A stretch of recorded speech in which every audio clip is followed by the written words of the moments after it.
Hello everyone, welcome to learn to teach YouTube channel में आप सभी का बहुत बहुत स्वागत है। Hope you all are doing well. I am Momita Pal and today we will discuss on KVS 2022-23 session का जो टीचिंग रिक्रूटमेंट एग्जामिनेशन कंडक्ट होने वाला है। तो इसमें से PGT, TGT and PRT and other post के लिए जितने भी पोस्ट के लिए इंग्लिश जनरल पेपर में आएगा, तो हर एक ये एग्जामिनेशन के लिए इडियम्स एंड फ्रेजेस का क्वेश्चन रहेगा, ताकि वो ग्रामर से हो या फिर इंग्लिश के कॉमन पेपर से। तो चलिए, आज का जो क्लास है क्लास नंबर 7 है। इसके प्रीवियस जो 6 क्लास जो ऑलरेडी इस चैनल में अपलोड किया गया है, उसका लिंक आपको डिस्क्रिप्शन बॉक्स के नीचे में स्क्रॉल डाउन करके जाएंगे तो आपको प्लेलिस्ट का लिस्ट मिल जाएगा। वहाँ से लिंक से जाके आप 1 बाय 1 वीडियो को देख सकते हैं अपने प्रिपरेशन को और भी बेहतरीन बनाने के लिए। तो चलिए क्लास को स्टार्ट करेंगे विदाउट वेस्टिंग एनी टाइम। तो चैनल में अगर नए हैं, अभी तक सब्सक्राइब नहीं किए हैं तो चैनल को जरूर सब्सक्राइब करके रखिए ऐसे ही इंपॉर्टेंट वीडियो का अपडेट पाने के लिए, और बेल आइकन को प्रेस करना मत भूलिए इंपॉर्टेंट वीडियो अपलोड के साथ साथ इमीडिएटली नोटिफिकेशन पाने के लिए। वीडियो पसंद है तो लाइक शेयर सब्सक्राइब जरूर करके रखिएगा। तो चलिए, आज का जो फर्स्ट जो इडियम है वो है feather in the cap. Feather in the cap यानी कि अच्छी उपलब्धि को कहा जाता है फेदर इन द कैप। इसका जो इंग्लिश में मीनिंग होता है वो होता है एडिशनल सक्सेस। एडिशनल सक्सेस यानी कि अच्छी उपलब्धि, यानी कि इडियम में कहा जाता है इसको feather in the cap. Next idiom में चलेंगे। नेक्स्ट इडियम है feather one's nest. Feather one's nest का मीनिंग क्या होता है?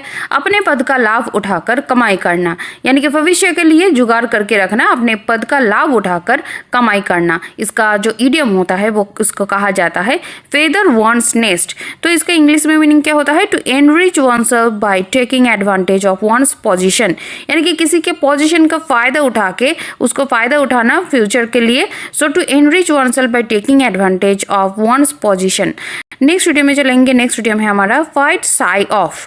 फाइट शाई ऑफ का मीनिंग क्या होता है? यानी कि किसी भी चीज़ को टालना, यानी कि जो अवॉइड करते हैं किसी भी चीज़ को। So to attempt to avoid a thing और person.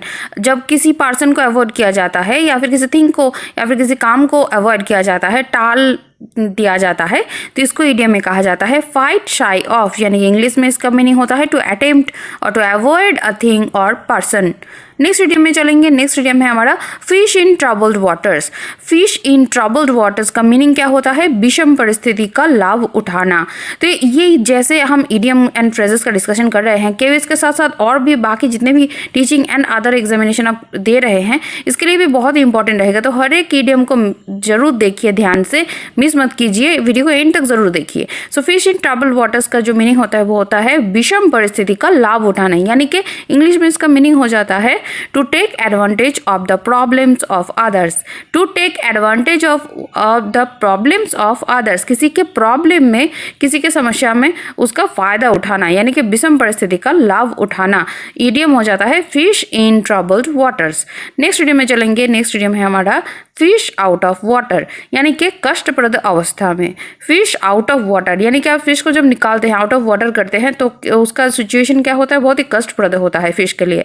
So fish out of water यानी कि कष्टप्रद अवस्था में। तो इंग्लिश में इसका मीनिंग हो जाता है out of one's usual and comfortable place. किसी को उसका जो यूजुअल एंड जो कंफर्टेबल जो प्लेस होता है उससे बाहर निकालें, यानी कि उसको कष्टप्रद अवस्था में रखना, यानी कि fish out of water. Next video में चलेंगे। नेक्स्ट वीडियो में हमारा फ्लाई इन द ऑइंटमेंट। इसका मीनिंग क्या होता है? असुविधा। Fly in the ointment meaning होता है असुविधा, यानी कि इंग्लिश में इसका मीनिंग हो जाता है a slight unpleasant thing that obstruct the enjoyment of something. A slight unpleasant thing that obstruct the enjoyment of something। तो इसको इडियम में कहा जाता है fly in the ointment। Next idiom में चलेंगे फूल्स पैराडाइज। फूल्स पैराडाइज का मीनिंग क्या होता है? यानी कि झूठी उम्मीद में खुश होना। झूठी उम्मीद में खुश होने का जो इडियम हो जाता है तो इसको कहा जाता है फूल्स पैराडाइज।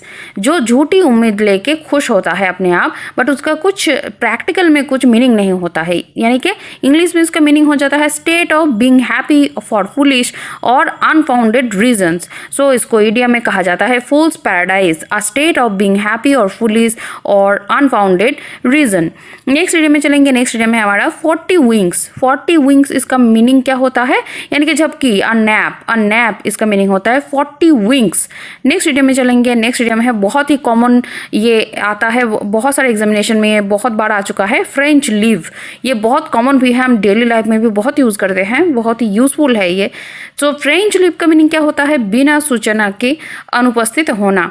कहीं पे आप उपस्थित होने वाले थे बट बिना किसी सूचना के अनुपस्थित रहना, इसका जो मीनिंग हो जाता है तो इसको इडियम में कहा जाता है फ्रेंच लीव। तो इसके इंग्लिश में मीनिंग क्या होता है? लीव विदाउट इन्फॉर्मेशन और permission. A leave without information और परमिशन।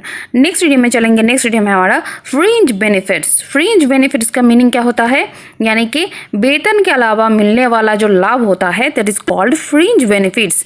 आप अगर किसी जॉब में ज्वाइन किए हैं उसका तो वेतन जो वो तो आपको मिलेगा ही, उसके अलावा भी जो आपको अदर जो सुविधा मिलता है तो इसको कहा जाता है फ्रिंज बेनिफिट्स, यानी कि an additional benefit apart from salary.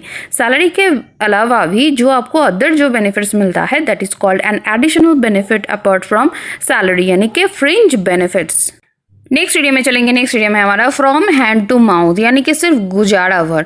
यानी कि फ्रॉम हैंड टू माउथ यानी कि सिर्फ गुजारा भर, यानी कि providing only bare essentials. Providing only bare essentials, जब जो एसेंशियल चीज़ होता है उसी को जब बेयर कर पाता है तो उस सिचुएशन को कहा जाता है फ्रॉम हैंड टू माउथ, यानी कि सिर्फ गुजारा भर। नेक्स्ट इडियम में चलेंगे गाला डे। गाला डे यानी कि आनंद उत्सव का दिन, यानी कि जो सेलिब्रेशन का डे होता है उसको कहा जाता है इडियम में गाला डे। गाला डे। नेक्स्ट इडियम में चलेंगे get away with. Get away with का मीनिंग क्या होता है? बच निकलना। गेट अवे विथ का मीनिंग हो जाता है बच निकलना, यानी कि इंग्लिश में इसका मीनिंग होता है टू एस्केप। किसी चीज से छुटकारा पाना, बच निकलना, इसका इडियम हो जाता है गेट अवे विथ, यानी कि बच निकलना, यानी कि इंग्लिश में इसका मीनिंग होता है टू एस्केप। नेक्स्ट इडियम में चलेंगे get down to. Get down to का मीनिंग क्या होता है? जो कम गंभीरतापूर्वक आरंभ करना। एक काम को अगर स्टार्ट कर रहे हैं आप तो उसमें गंभीरतापूर्वक आरंभ करना, यानी कि to attend to work seriously. आप काम को जब सीरियसली लेके स्टार्ट करते हैं तो उसको कहा जाता है इडियम में get down to. Get down to यानी कि to attend to work seriously. Next idiom में चलेंगे गेट इनटू अ सूप। इसका मीनिंग क्या होता है? झंझट में पड़ना। गेट इनटू अ सूप यानी कि झंझट में पड़ना, यानी कि इंग्लिश में इसका मीनिंग हो जाता है get into trouble. Get into trouble. तो ऐसा ही सेम एक और एक इडियम है जो कि है गेट इनटू हॉट वाटर। जैसे ये था गेट इनटू सूप, वैसे और एक जो इडियम है गेट इनटू हॉट वाटर, यानी कि समस्या में फंसना, यानी कि get into trouble. Next idiom में चलेंगे। नेक्स्ट इडियम है हमारा गेट ऑफ स्कॉट फ्री, यानी कि अदंडित निकल जाना। गेट ऑफ स्कॉट फ्री यानी कि अदंडित निकल जाना, यानी कि टू एस्केप विदाउट पनिशमेंट। आप अगर कहीं पे कुछ नेगेटिव कुछ काम किए हैं बट आपके मानिए आप कुछ दोस्तों से मिलके कुछ ऐसा कुछ काम किए जो कि नहीं करना चाहिए, बट आपके दोस्त लोग बच निकलते हैं तो वो अदंडित निकल जाते हैं और आप पकड़े जाते हैं। सो उसमें इसका इडियम क्या हो जाएगा? गेट ऑफ स्कॉट फ्री, यानी कि अदंडित निकल जाने, यानी कि to escape without punishment. Next idiom में चलेंगे। नेक्स्ट इडियम है हमारा गेट ऑन वंस नर्व्स। इसका जो मतलब होता है, इसका जो मीनिंग होता है वो होता है तंग करना, यानी कि गेट ऑन वंस नर्व्स। सो इसका इंग्लिश में मीनिंग क्या होता है? टू इरिटेट और अनॉय। टू इरिटेट और अनॉय। तो इसका जो इडियम होता है वो होता है get on one's nerves. Next जो इडियम है बहुत इंपॉर्टेंट इडियम है गीगल गैबल। तो इसका जो मीनिंग होता है वो क्या होता है? यानी कि मूर्खतापूर्ण वार्तालाप। गीगल गैबल यानी कि मूर्खतापूर्ण वार्तालाप। जब कोई बिना कुछ मतलब के कुछ बोल जाता है, यानी कि जो फुल्ली टॉक करता है उसको कहा जाता है इडियम में गीगल गैबल। तो इसका इंग्लिश में मीनिंग हो जाता है फुल्ली टॉक, यानी कि गीगल gabble means foolish talk. Next idiom में चलेंगे गिफ्ट ऑफ द गैब। ये भी बहुत इंपॉर्टेंट इडियम है। यहाँ पे जितने भी इडियम का डिस्कशन किया जा रहा है किसी न किसी एग्जामिनेशन में आया है तो बहुत ही इंपॉर्टेंट है हर एक idiom. So gift of the गैब, इसका जो मीनिंग होता है वो क्या होता है? चतुराई पूर्वक धारा प्रवाह बोलने की शक्ति जिसका होता है उसको कहा जाता है गिफ्ट ऑफ द गैब। सो इसका जो इंग्लिश में मीनिंग होता है वो होता है टैलेंट फॉर स्पीकिंग। जिसका स्पीकिंग पावर बहुत ही खूबसूरत होता है, यानी कि जिसका स्पीकिंग पावर बहुत अच्छा होता है, टैलेंटेड होता है। सो टैलेंट्स फॉर स्पीकिंग, तो जिसका टैलेंट स्पीकिंग में बहुत अच्छा होता है इसको कहा जाता है गिफ्ट ऑफ द गैब, यानी कि चतुराई पूर्वक धारा प्रवाह बोलने की शक्ति। तो नेक्स्ट इडियम में चलेंगे। नेक्स्ट इडियम है हमारा give a piece of mind. Give a piece of mind का मीनिंग क्या होता है? डांटना, यानी कि टू रिबक और स्कोल्ड। किसी के ऊपर डांटना या फिर रिवाक करना या फिर स्कोल्ड करना, इसका इडियम हो जाता है give a piece of mind. Give a piece of mind यानी कि डांटना, यानी कि इसका इंग्लिश में मीनिंग हो जाता है टू रिव्यूक और स्कोल्ड।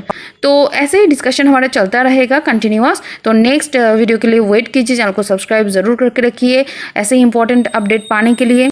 केवीएस का कंप्लीट प्रिपरेशन के लिए। और बेल आइकन को प्रेस करना बिल्कुल मत भूलिएगा, क्योंकि अगर आप बेल आइकन को प्रेस नहीं करते हैं तो वीडियो अपलोड के साथ इमीडिएट नोटिफिकेशन आपको नहीं मिलता है। तो बेल आइकन को जरूर प्रेस करके रखिए। वीडियो पसंद है तो वीडियो को लाइक शेयर सब्सक्राइब जरूर करके रखिए। तो चलिए मिलते हैं नेक्स्ट वीडियो में विद नेक्स्ट इन्फॉर्मेशन। तो केवीएस का प्रिपरेशन बहुत ही अच्छी तरह से आप करते रहिए। Best wishes. मिलते हैं नेक्स्ट वीडियो में with next information. Hello everyone.